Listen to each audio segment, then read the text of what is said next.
शुचौ देशे प्रतिष्ठाप्य स्थिरमासनमात्मनः नात्युच्छ्रितन्नातिनीचम् चैलाजिनकुशोत्तरम् तत्रैकाग्रम् मनः कृत्वा यतचित्तेन्द्रियक्रियः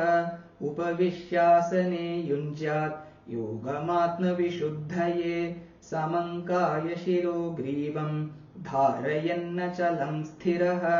सम्प्रेष्य नासिकाग्रम् स्वम् दिशश्चानवलोकयन् प्रशान्तात्मा विगतभीः ब्रह्मचारिव्रते स्थितः मनः संयम्य मच्चित्तः युक्त आसीत मत्परः युञ्जन्नेवम् सदात्मानम् योगी नियतमानसः शान्तिर्निर्वाणपरमाम् मत्संस्थामधिगच्छति नात्यश्नतस्तु योगोऽस्ति न चैकान्तमनश्नतः न चातिस्वप्नशीलस्य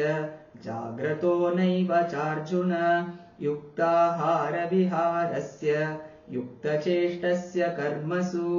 युक्तस्वप्नावबोधस्य योगो भवति दुःखः यदा विनियतम् चित्तम् आत्मन्येवावतिष्ठते निःस्पृहः सर्वकामेभ्यः युक्त इत्युच्यते तदा यथा दीपो निवातस्तः निगते सोपमा स्मृता योगिनो यतचित्तस्य युञ्जते योगमात्मनः यत्रो परमते चित्तम् निरुद्धं योगसेवया यत्र चैवात्मनात्मानम् पश्यन्नात्मनि तुष्यति।